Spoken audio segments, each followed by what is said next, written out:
Merci Samuel et merci à la chaire de philosophie de m'accueillir pour évoquer un sujet qui est à certains égards un sujet hôte. En vertu surtout, je dirais, je me livrerai à une rapide entrée en matière ayant trait à l'actualité immédiate de la question, qui évidemment ne se limitera pas à cette actualité immédiate. Je voulais encadrer le sujet entre deux affaires médico-judiciaires qui ont défrayé la chronique, à savoir d'une part l'arrêt Perruche, où on se posait la question de savoir s'il y avait un préjudice à être né, et l'affaire Vincent Lambert, sur laquelle je n'épilogue pas. Elle est connue de tous, mais de part et d'autre, si l'on peut dire, de la vie, puisque c'est ainsi que je l'ai tout d'abord encadré, la question de la valeur de la vie va être posée. Bon. Soit de manière contentieuse, comme ce fut le cas, hélas, soit de manière philosophique et moins contentieuse.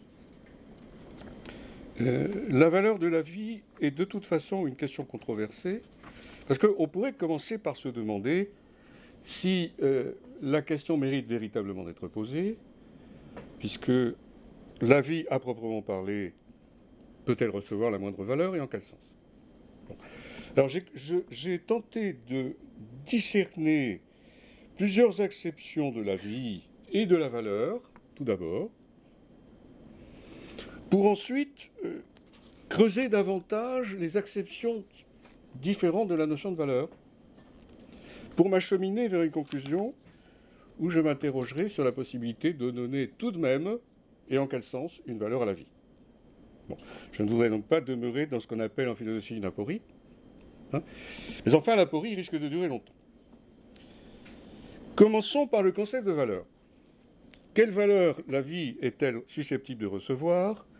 J'essaierai de vous montrer que j'écarterai tour à tour, et je dirais dans le sens du moins adéquat au plus adéquat, la valeur marchande, que je n'accorderai pas pour ma part à la vie, et je dirais que sans doute je ne considérerai même pas, hein, assumant, si je puis dire, la totale extériorité de ma question à l'égard de l'économie, fût-elle hospitalière, mais aussi la valeur morale.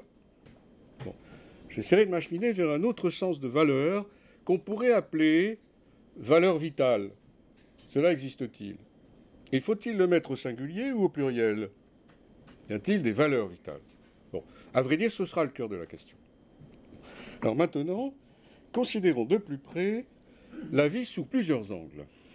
Bon. Tout d'abord, la différence qui d'ailleurs s'observe dans de multiples emplois de l'expression la vie, entre la vie générique et la vie singulière. Bon. Je m'attacherai davantage à la vie singulière, sans pour autant écarter la première. Comment la vie s'exprime-t-elle dans des vivants singuliers? Bon. Et si je considère maintenant, alors dans un ordre, si vous voulez, de progression, de rigueur croissante, qu'entend-on par la vie? Est-ce une durée? Ce qui, par exemple, apparaîtrait lorsqu'on se demande ce que c'est que de prolonger la vie, juste de manière artificielle. Est-ce un ensemble de phénomènes, comme le croient certains savants ou philosophes, qui seraient plutôt sceptiques quant à ce qu'on pourrait appeler l'usage substantiel du concept? Donc, est-ce un ensemble de phénomènes du vivant, qu'on appellerait la vie, en renonçant à savoir ce qu'elle est par ailleurs? Bon. Est-ce que la vie, c'est une activité, et non pas un état, au sens où on dirait être en vie? Auquel cas, il faut s'intéresser au substantif. Il faut s'intéresser maintenant au substantif. Vivre, qu'est-ce? Bon. Et qu'est-ce pour le vivant que la vie, si c'est une activité? Alors nous allons pouvoir creuser encore un peu maintenant ce dernier aspect de la vie comme activité, puisque là encore, la philosophie nous offre tout d'abord un spectre de réponses possibles ou d'acceptions possibles. Bon. Vivre, est-ce durer? Se prolonger dans l'existence? ou peut-être simplement exister dans la durée, acception dont il faut reconnaître qu'elle est très faible. Ou bien vivre, est-ce résister, comme le proposait par exemple un célèbre médecin philosophe qui s'appelait Bichat. Ou bien encore, vivre, est-ce faire un effort, comme le proposait Bergson dans une formule à la fois célèbre et qui est presque une provocation, dont il avait le secret. Je le cite, dans l'évolution créatrice, la vie, un effort pour remonter la pente que descend la matière. Bon. Dans cette formule, qui d'ailleurs renvoie plutôt à la vie générique qu'à la vie singulière, ou à la vie générique dans la singulière, ce que je retiens, c'est l'effort. Bon. Mais l'effort, ça peut être celui de la résistance, ou bien, dans une ligne qui serait plutôt nietzschéenne, et il m'arrivera de temps en temps de croiser, peut-être même plusieurs fois, la trace de Nietzsche, une création. Il faut bien sûr que nous situions la vie par rapport à la mort. Je l'ai fait une première fois implicitement, si je l'ai pris comme résistance. À quoi résiste-t-elle? Bon. Se résiste-t-elle à elle-même ou résiste-t-elle à la mort? Mais alors, elle résiste à la mort en elle-même, comme on le sait au moins depuis Empédocle, et en tout cas depuis Freud. Bon. En passant par Bichat et Foucault. Je vous renvoie à son célèbre ouvrage, qui est précisément consacré essentiellement à Bichat, La naissance de la clinique. Puisque Foucault fut un des grands philosophes de la médecine, hein. N'oublions pas. La vie, est-ce un acte consistant à surmonter son propre déclin à chaque fois? Auquel cas, on pourrait commencer à s'interroger sur la valeur qu'elle est susceptible de prendre. Donc je me suis posé la question suivante, si vous voulez, qui sera mon entrée en matière proprement dite après ce bref préambule. Comment la valeur vient-elle à la vie? Et sous quel angle, ou c'est quel aspect, alors lui vient-elle?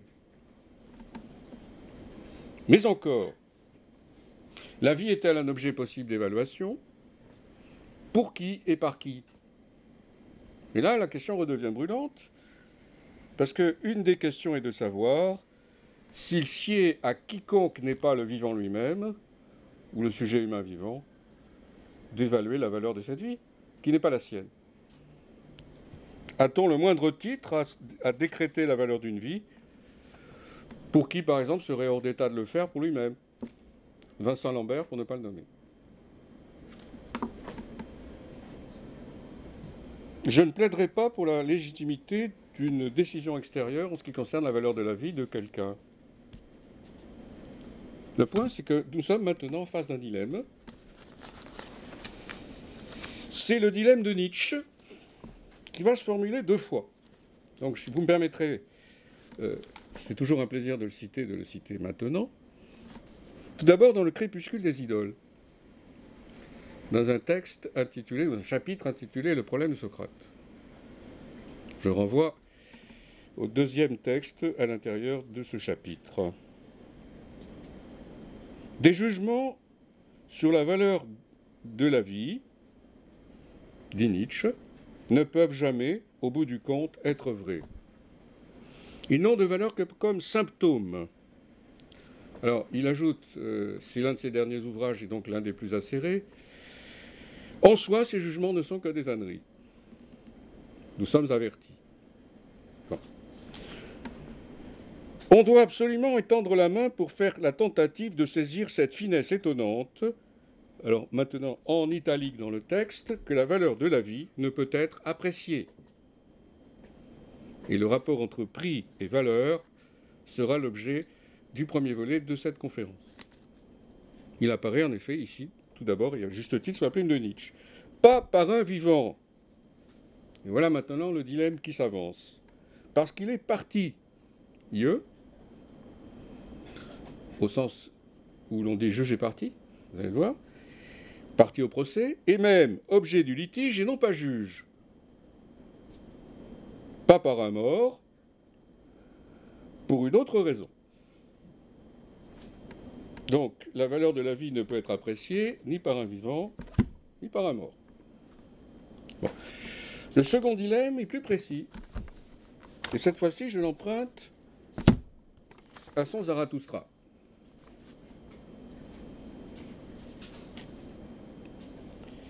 Nietzsche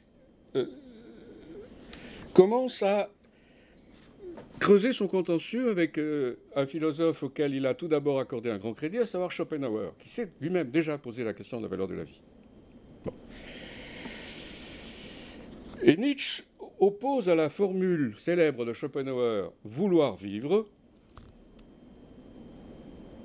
une autre, qui est une interprétation de la première polémique.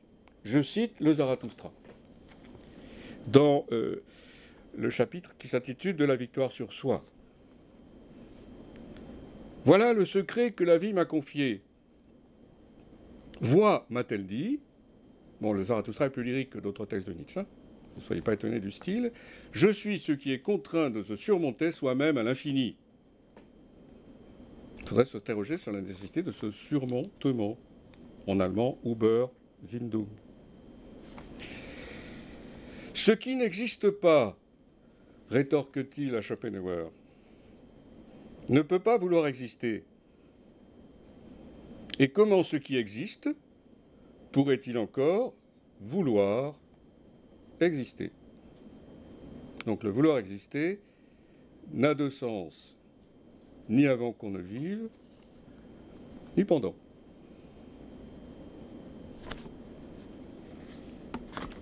Donc je reviens à son premier dilemme.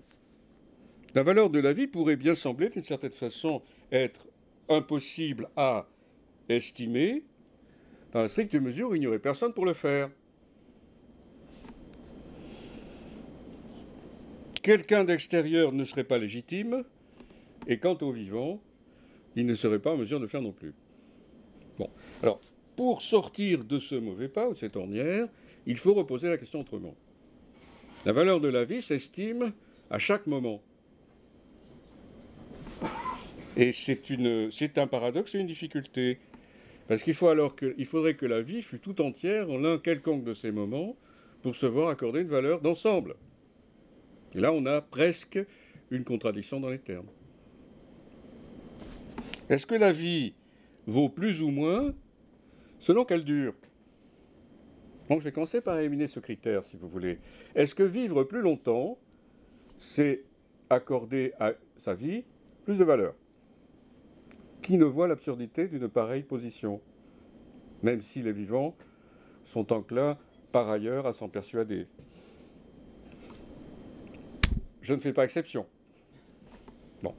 Alors, je vais essayer de le montrer vraiment en creusant l'absurdité d'une pareille conception qui voudrait que la valeur de la vie fût sa durée indéterminée, c'est-à-dire vide.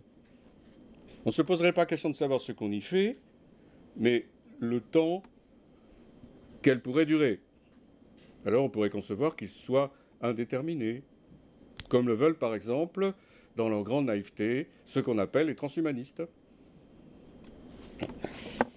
Je vais donc utiliser maintenant une célèbre référence qui est celle de Lucrèce, qui a essayé déjà, dans son poème de la nature des choses, ou de la nature, comme on le traduit le plus souvent, de montrer l'inanité du désir d'immortalité.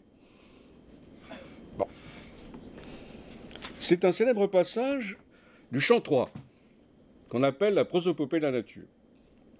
À celui qui désire l'immortalité, la nature qui prend la parole dans la rhétorique de Lucrèce, puisqu'il a fait parler, c'est une prosopopée, s'adresse à ce désir d'immortalité, ou ce désirant d'immortalité, en lui disant « Mais je ne saurais te proposer quoi que ce soit de nouveau au-delà d'une vie finie. Dût ta vie se prolonger à l'infini, elle ne serait pas différente. La vie n'aurait pas, si je transpose cet argument, plus de valeur pour s'étendre, si l'on peut dire, à l'indéfini. Ça serait, je pense, le terme juste. Un peu comme si on tirait toujours une ligne, ou plutôt, comme dit Aristote, des morceaux de ligne qui prolongeraient toujours la ligne sans que pour autant elle ne devienne jamais infinie. C'est donc un indéfini. Cet indéfini est vide. La vie n'a pas plus de valeur pour durer plus ou moins. Il faut s'attacher à ce qu'elle fait et non pas au fait qu'elle dure.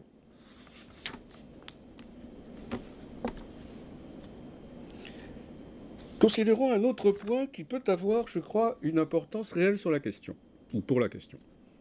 La vie n'est pas ce que nous décidons de faire. Nous ne pouvons pas accorder une valeur, c'est-à-dire ici un prix, dans l'une des acceptions, la première de valeur à la vie, parce que nous aurions décidé de vivre. C'est un truisme, mais dont il faut prendre la mesure. Ce que nous ne décidons pas de faire a-t-il du prix pour nous? Il semble que oui. Et, bon. Pour citer Georges Canguilhem, dans un entretien qui a été repris dans le premier volume de Philosophie de la médecine, édité chez Vrin par Marie Gaille,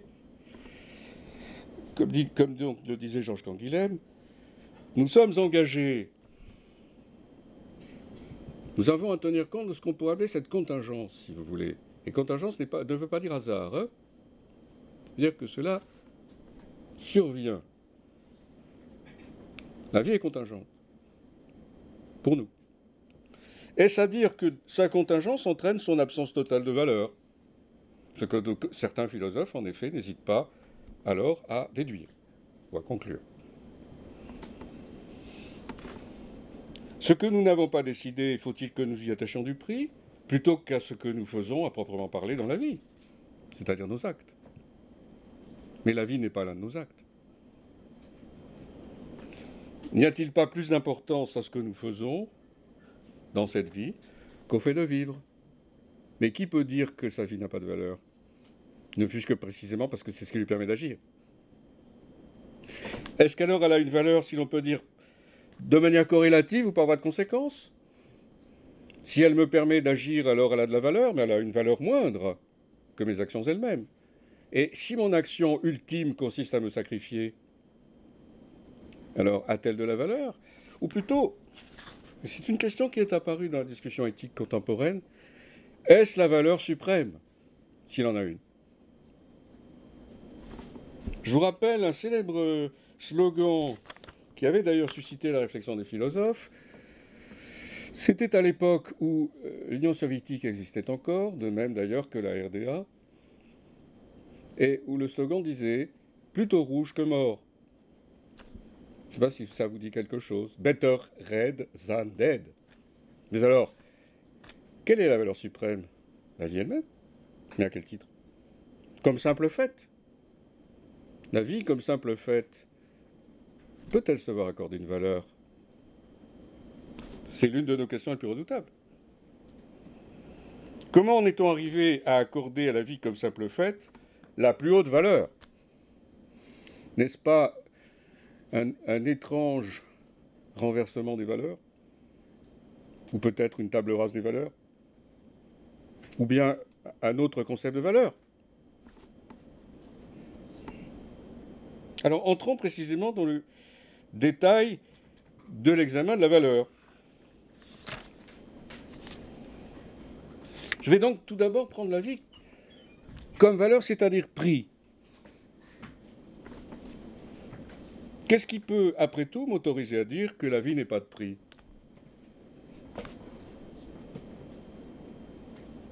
Est-ce que je peux, par exemple, parier sur ma vie?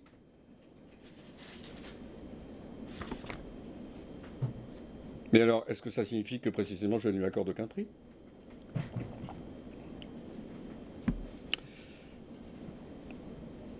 Il y a, à mon sens, deux arguments majeurs qui conduisent à penser qu'elle n'a pas de valeur, au sens en tout cas de valeur d'échange. C'est le premier aspect que je considérerai. Ce qui s'oppose au fait que la vie est une valeur marchande, c'est ce qu'on appelle l'argument de l'incomparabilité des singuliers. Nous sommes tous des vivants singuliers, individués, comme dit Gilbert Simondon, un des grands philosophes de la vie d'ailleurs, avec Deleuze. Et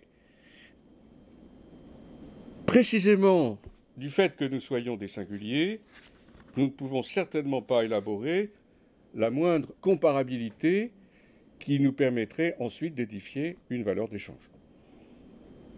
Bon, en quelque sorte, ça coupe à la racine la comparabilité ou l'interchangeabilité, qui définirait ce qu'on pourrait appeler un marché de la vie, si vous voulez. Bon. La vie n'a pas non plus de valeur d'usage.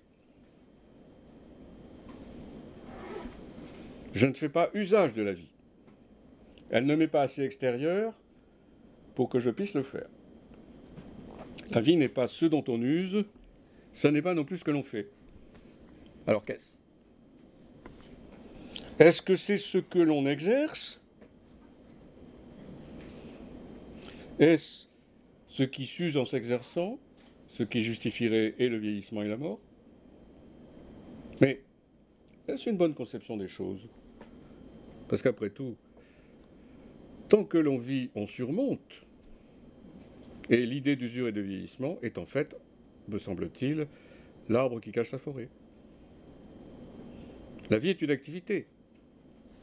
Il faut prendre le problème dans le bon sens et non pas à l'envers.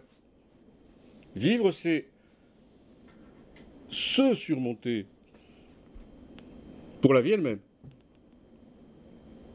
Ce qui veut dire qu'elle se projette toujours. Et c'est une pierre d'attente que je vous demande de retenir au sein de cette conférence. Si la vie s'exerce en se surmontant, cela veut dire qu'il y a un obstacle en elle. Elle ne se contente pas de durer. Et elle ne se compte pas non plus, si on peut dire, de persévérer. Parce que même pour penser la persévérance, il faut pouvoir penser et la résistance à la résistance. La résistance à la résistance, c'est le surmontement de la vie par rapport à soi. Par rapport, si l'on peut dire, non pas à sa finitude au sens trivial, c'est-à-dire la mortalité, mais par rapport à sa finitude à chaque fois. Ce qui veut dire que la vie, c'est un travail. Comme le dit par ailleurs Bergson, dans un contexte assez proche du précédent, c'est-à-dire de la révolution créatrice. La vie travaille à surmonter ce qui lui fait obstacle en elle-même, qu'on pourrait appeler la mort, si vous voulez, au sens de Bichat, déjà. L'ensemble des forces qui résistent, ou plutôt des fonctions, disait-il, mais cela implique les forces, qui résistent à la mort. La vie ne peut pas être un objet d'usage, je l'ai introduit, je le justifie davantage, parce qu'elle fait entièrement corps avec le vivant. Maintenant, une nouvelle question se pose.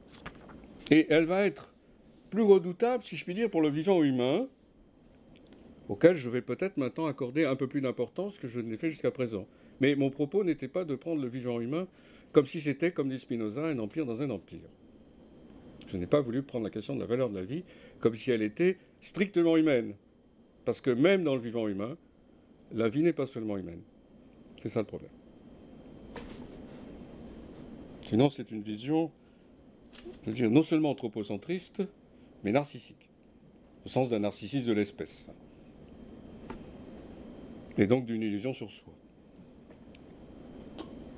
En effet, dans la vie, je distinguerai maintenant 3 strates qui vont peut-être nous aider à faire un sort à la vie humaine, mais en même temps à limiter son empire. Il y aurait la vie en moi, celle que les vitalistes ont eu le mérite de mettre en évidence et qui constitue une strate, dans le sens pré-freudien du terme, strictement inconsciente. Quand on dit que la santé, c'est le silence des organes, c'est à cela qu'on fait référence. On ne se sait pas vivre. Il n'est même pas certain qu'on se sente vivre, encore qu'il faille bien sûr faire plus de cas de la seconde formule que de la première. Ou alors on ne se sent vivre qu'au moment où cela devient un problème. Et alors la question de la maladie se pose et de son incidence sur cette question de la valeur de la vie, bien entendu. En effet, se pose-t-on la question de la valeur de la vie dans n'importe quelle situation, ou bien dans certaines?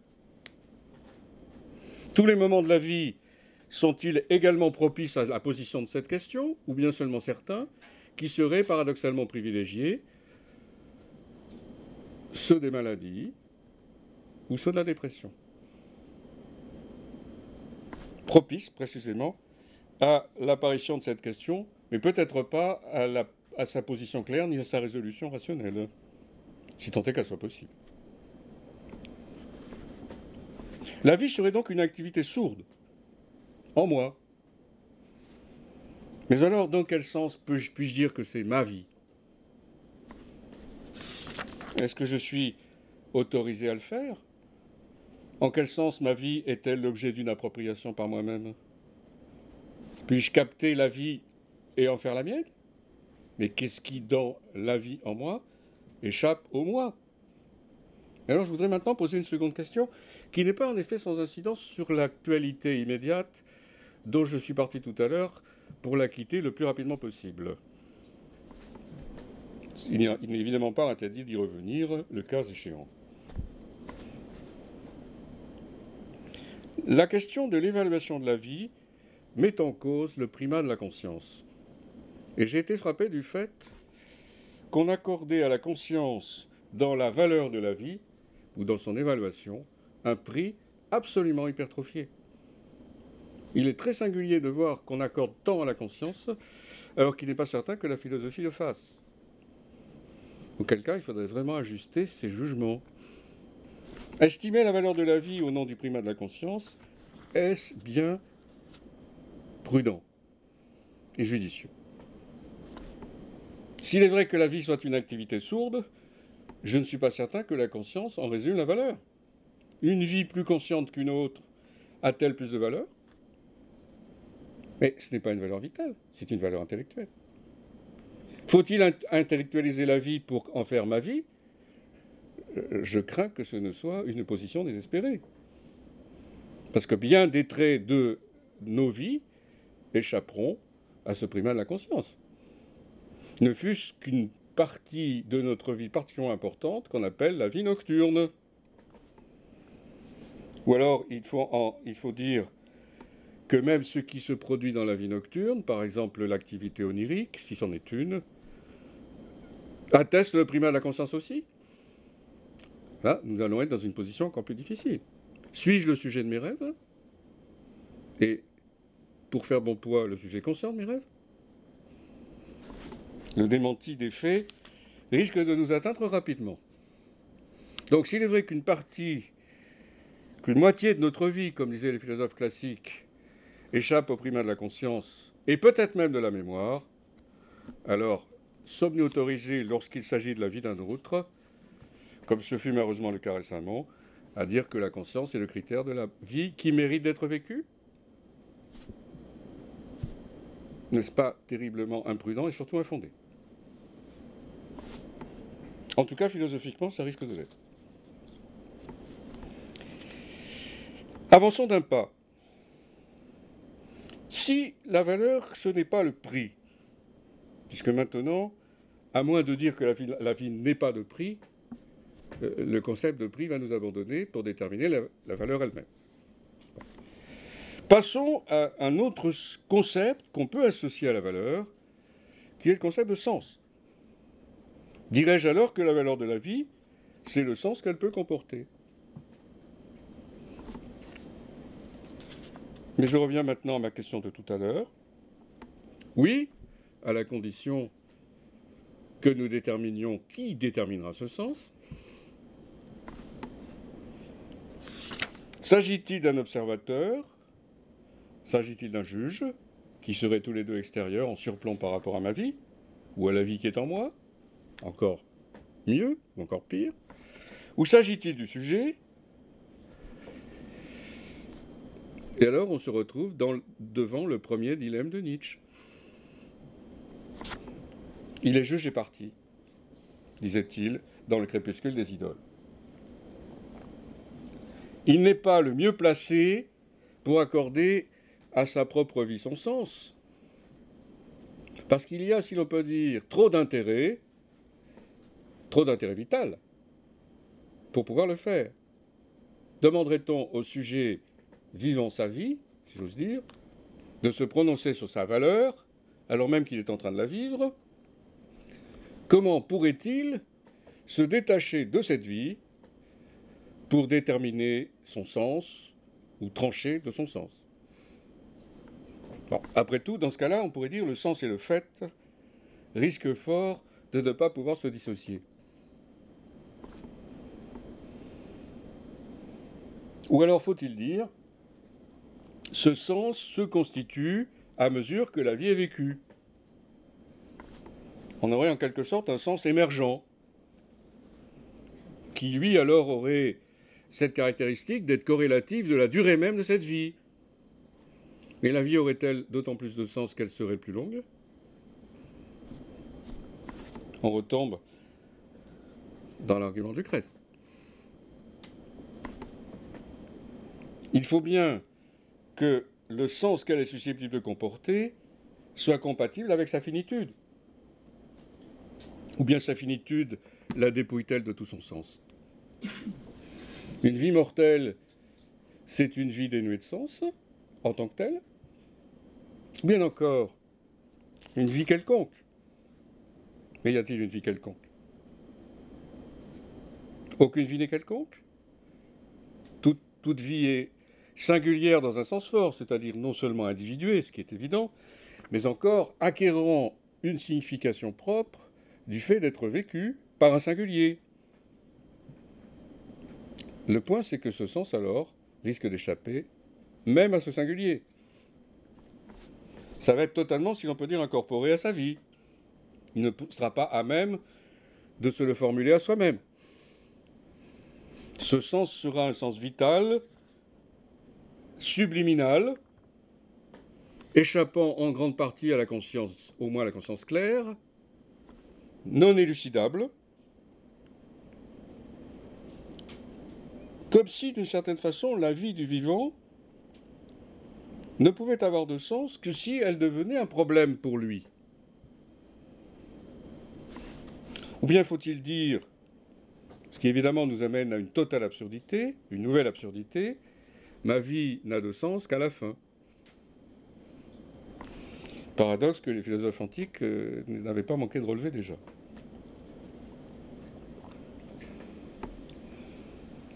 Cela implique une sorte d'héroïsme, si l'on acceptait cette proposition. Parce qu'alors, il ne faudrait pas que le vivant se fût contenté de vivre sa vie. Si l'on veut que sa vie ait un sens final, il faut qu'il ait accompli quelque chose. Et alors ce n'est pas la vie qui est en cause, ce sont les actions. Ce serait la valeur morale de la vie. Mais alors, elle différerait en degrés maintenant selon les vivants, en vertu de ce qu'ils auraient accompli, ou plus ou moins, ou bien accompli ou non. Alors, certains sujets humains alors, verraient leur vie avoir un sens et d'autres non. Allons-nous nous résigner à cette distinction puissamment inégalitaire? Ou bien faut-il dire que tous les sujets humains en tant qu'ils sont vivants voient leur vie acquérir un sens?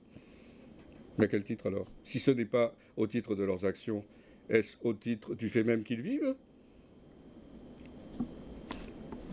Et qui plus est, si la vie est une activité sourde en moi, pourquoi diable aurait-elle un sens? Elle serait alors tout à fait digne d'être qualifiée, alors pour le coup, à la fois par Schopenhauer et Nietzsche, qui sur ce point sont d'accord, de dénuée de sens. La vie, ça serait le théâtre de ce que l'allemand appelle Unsinn, le non-sens. Ce qui n'empêcherait pas Nietzsche de dire qu'elle est susceptible d'en acquérir un, mais alors, il faut que ce soit une projection. C'est-à-dire que dans ce cas-là, le sens n'est plus un fait. C'est une création pure. C'est une évaluation au sens de Nietzsche. Ce qui veut dire que je ne peux me prévaloir de rien qui soit propre à la nature des choses pour voir émerger ce sens ou pour élaborer ce sens. En un certain sens, on peut dire j'en décide.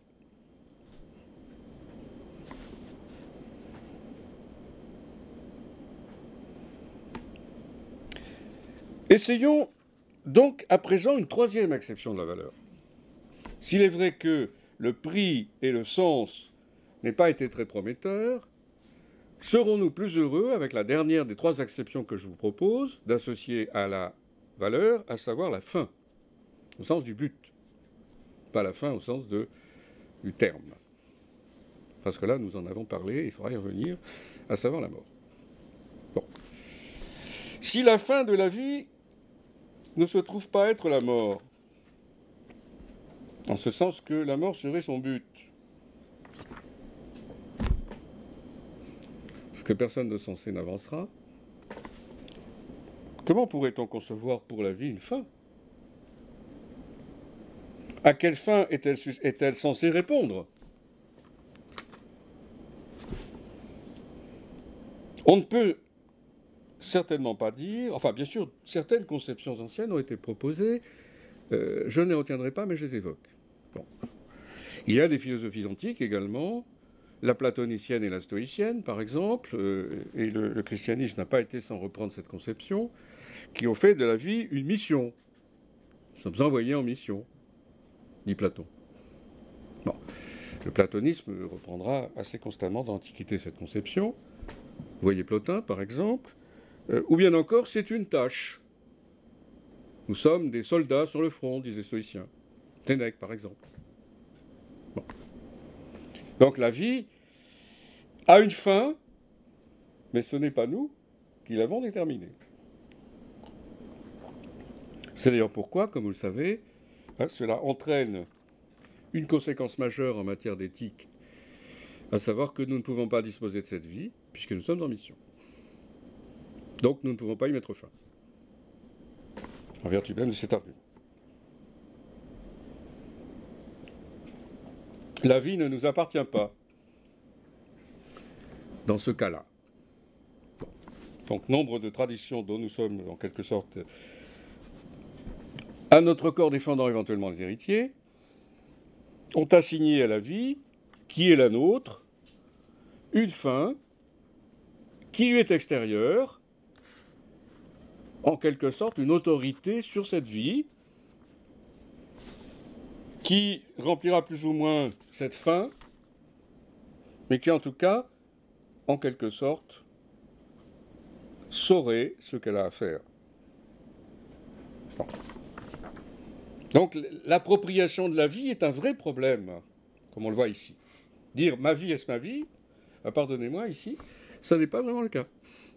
En tout cas, pas entièrement le cas. La vie, c'est une tâche. On pourrait presque dire « vivre, c'est un devoir ». Ce n'est pas un fait. Bon. Mais si on ne souscrit pas à cette idée d'une fin qui est à la fois intérieure et extrinsèque, si je puis dire, puisque précisément c'est une tâche, et même dans le protestantisme, on trouve cette conception, comme on sait. Vous voyez l'allemand Beruf, pour désigner cela. Si la vie n'est pas le fait d'être envoyé en mission, est-ce que vivre peut être à soi-même sa propre fin? L'autotélie de la vie, si l'on peut dire à la grecque. Est-ce que la vie peut n'avoir d'autre fin que son propre exercice? Ce qui commencerait à m'acheminer, si vous voulez, vers la conclusion que je voudrais soutenir. Bon. On ne vit pas... Faut-il dire qu'on vit pour vivre? Et qu'à chaque fois, si l'on peut dire on vit pour vivre, alors faut-il dire plus longtemps? Parce qu'ici, on va encore avoir une arborescence des solutions. Est-ce qu'on vit pour vivre plus longtemps? Donc on s'efforce, et c'est une des conceptions, c'est celle du conatus de Spinoza, c'est le persévérer. Bon. Ouais, d'ailleurs, Spinoza a un petit peu aplati. Bon. Aussi. Bon. Est-ce qu'on vit pour prolonger même cette vie? Et comme si la vie faisait sans cesse des sauts de surmontement à chaque fois, si je puis dire. Ou bien, est-ce que la vie peut éprouver en elle-même sa propre fin? Quel cas, c'est plus simplement une persévérance au sens un peu trivial du mot. La vie s'évalue elle-même, serais-je tenté de dire maintenant. Auquel cas, ça n'est pas ce qui fait problème dans cette idée de valeur de la vie. On peut commencer maintenant à, en quelque sorte, en ramasser les différents aspects problématiques.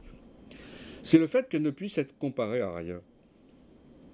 Établir une valeur avec tout d'abord le premier sens qui est celui du prix, c'est comparer. C'est tout d'abord pouvoir comparer. Non.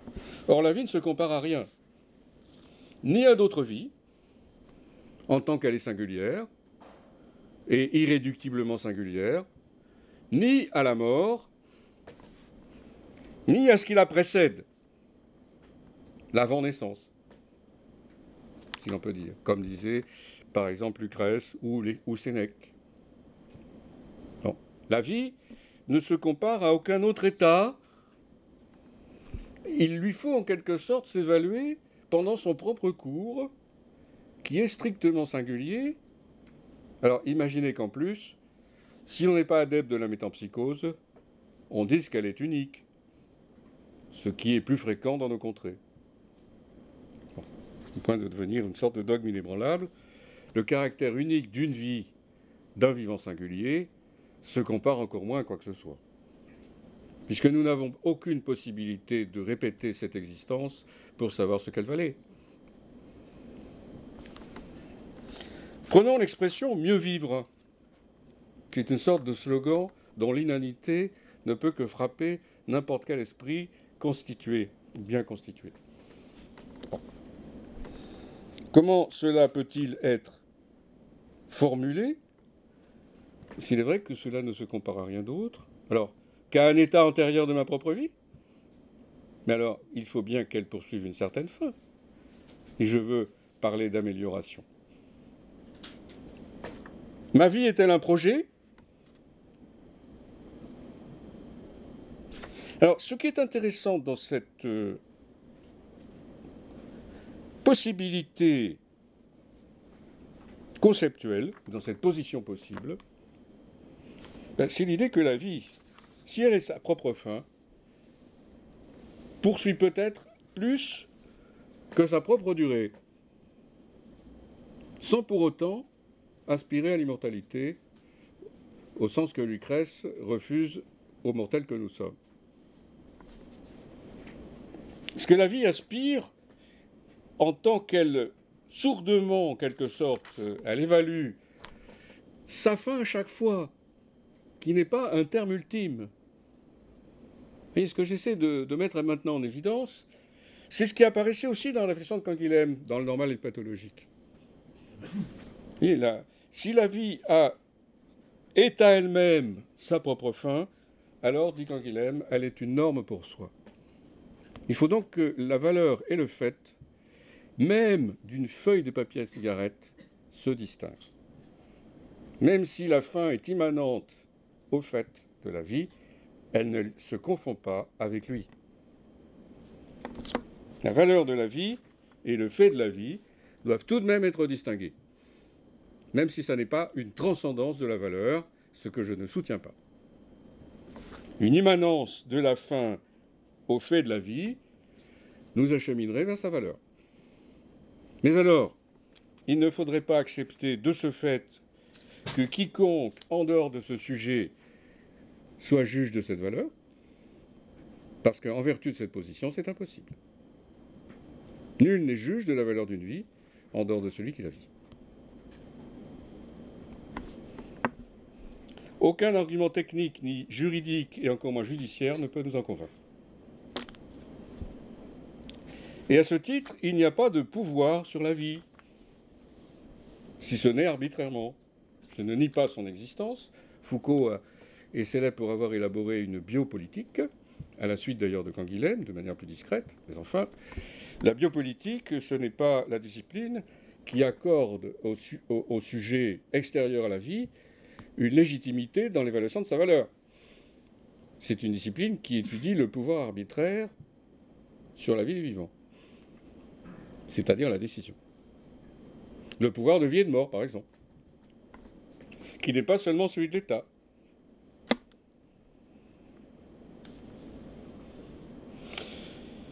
Il faudrait commencer peut-être, en concluant maintenant, ou en commençant à conclure, revenir sur l'idée de valeur suprême de la vie, que je formulais tout à l'heure de manière un peu carrée, pour ne pas dire caricaturale, en évoquant le slogan d'autrefois, c'est-à-dire d'avant 89, « Better red than dead ».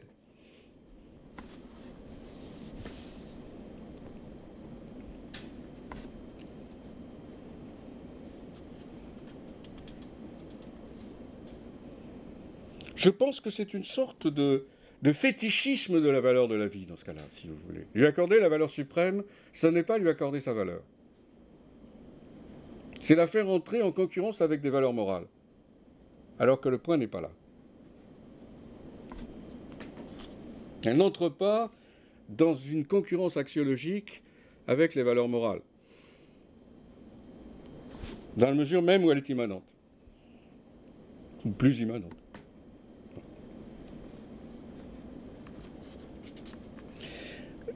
Si je souhaite conclure dans le sens de conférer à la vie qui est la nôtre une fin qui lui soit propre, intrinsèque, et qui ne coïncide pas avec son terme, mais qui soit en quelque sorte à chaque fois sa fin, je dois me poser maintenant des questions plus proches, si l'on peut dire, de l'expérience. Et j'y ai fait allusion tout à l'heure en me demandant quelles sont les situations dans lesquelles cette question s'immisce dans mon esprit. Quand me demandais-je quelle est la valeur de la vie? Le fais-je tout le temps, ou dans certains moments, et alors lesquels? La maladie, la dépression, le trou d'air dans la vie elle-même, dans sa compacité, dans sa cohérence, comme si à un moment donné cette dernière s'interrompait. La suspension de la projection même de la vie, de la vitalité, comme on disait autrefois, comme si à un moment donné, le surmontement même était suspendu. Frozen, comme on dit parfois d'ailleurs de la dépression.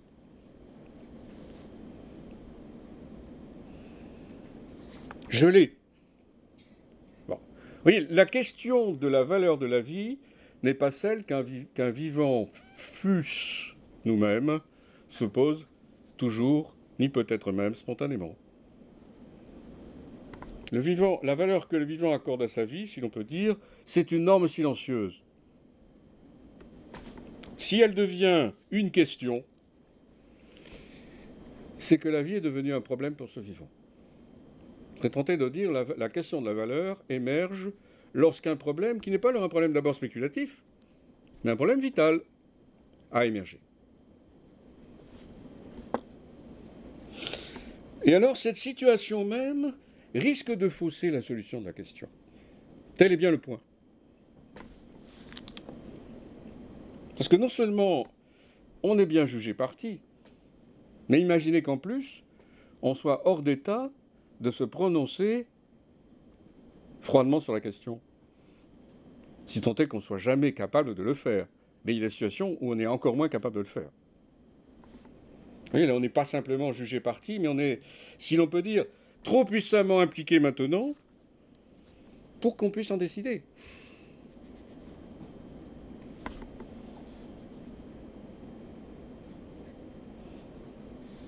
On peut donc commencer à tirer certaines conclusions que j'appellerais, si vous voulez, empiriques ou phénoménologiques. Et là, elles intéressent directement notre question. Est-ce que la vie a une valeur constante pour un même sujet à chaque fois? Est-ce que c'est une valeur fluctuante, la valeur de la vie? Pas comme une valeur qui fluctuerait sur le marché. J'ai écarté cette hypothèse. Mais dans l'expérience même d'un sujet, est-ce que c'est une valeur fluctuante? C'est bien possible. Bon. Est-ce à dire alors que ce soit une question de croyance, que nous y croyions plus ou moins, selon nos états affectifs, notre Stimmung.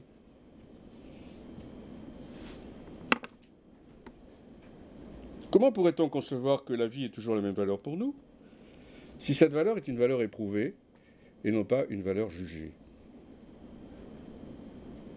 Ou alors d'un jugement qui serait puissamment déterminé par le fait que ce soit d'abord éprouvé avant d'être jugé. Mais si c'est éprouvé, alors ça risque de fluctuer. Il y a des éclipses de la valeur de notre vie à nos propres yeux. N'insistons pas, il y a tant d'exemples qu'il serait possible de citer outre ceux que j'ai cités.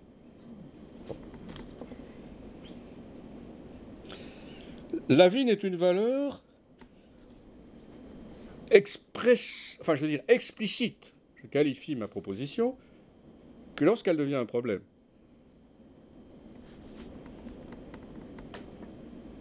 Mais sommes-nous en état de déterminer cette valeur lorsque précisément le problème est apparu?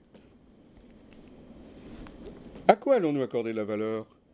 À l'état dans lequel nous nous trouvons ou à la totalité de la vie? Le point, c'est que nous risquions fort de projeter sur la totalité de la vie, qui nous est inaccessible par définition, ce que nous éprouvons dans l'état où nous sommes, et qui est un état affectif. D'où l'éclipse que j'ai évoqué à l'instant.